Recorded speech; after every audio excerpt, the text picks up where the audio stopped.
السلام علیکم ګرانو دوستانو. نن به زه تاسو ته د نړیوال جام کپ په هکله باندې یو نوی خبر آی سی سی نه راغلی ده چې دوی دغه ممکنه تاریخونه اعلان کړي دي، کوم کې به دغه شروریزه ورلډ کپ چې کوم ده دغه به ترسره کیږي.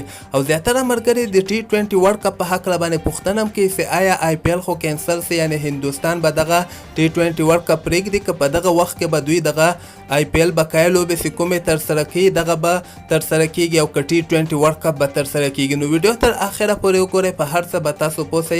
زه به تاسو ته ولې یو خبر واضحه کړم چې دغه کال ته که خیر د آی سی سی پوره کوششونه روان کړي دي او دوی وایي چې موږ ډېر زیات تاوانونه کړي دي، لکه څنګه چې ما تاسو ته بار بار هم ویلي ول.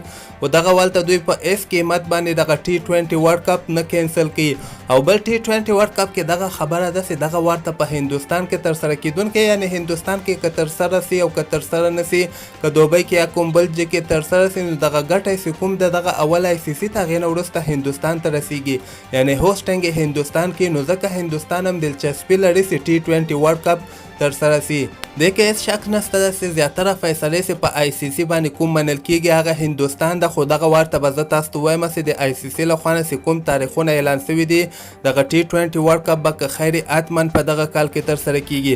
په دغه کې زه به تاسو ته وایم چې اکتوبر میاشت چې کومه یوه ده د همدغه کال اکتوبر میاشت 18 تاریخ باندې که خیر د ټي 20 ورلډ کپ دوی وایي اولنۍ لوبه به ترسره کیږي. او دغه ضعیفه ټیمونه دي چې په دغو کې آیلینډ ده، پاپا نیو ګیني ده، نمیبیا ده، نیدرلینډ ده، سکاټلینډ ده، د نه علاوه سریلانکا او بنګلادیش غوندې ټیمونه به دغوی سره لوبې ترسره کوي.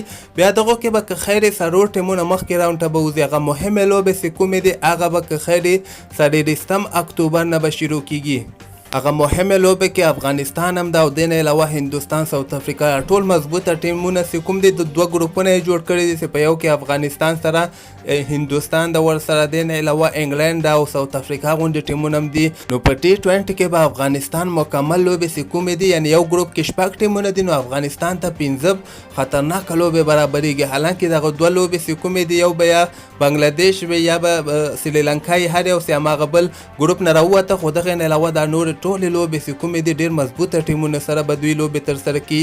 او هغه بل کوالیفاین راوند نه به کوم دوه ټیمونه مخکې راوند ته وځي، یعنې یو ګروپ کې به دوه ټیمونه راسي یا بل ګروپ کې به هم دوه ټیمونه راسي. نو دغې سره به دغه 12 ټیمونه په ټي 20 ورلډ کپ کې به دوی لوبې ترسره کړي. ډېر زبردست ټورنمنټ ده که خیر دغه ورته آی سی سی ممکنه تاریخونه چې کوم دي، یعنې دغسې وخت کې به موږ ټي 20 ورلډ کپ ترسره کړو او د دغې فاینل به 15 نومبر باندې ترسره کیږي.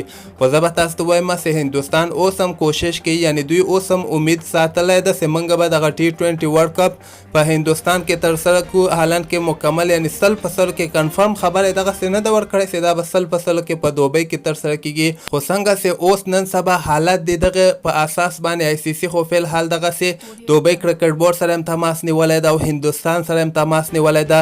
نو مقصد یې دغه ده چې ټي 20 ورلډ کپ ترسره کول دي او هغه هم په کامیابۍ سره په همدغه کال کې ترسره کول دي.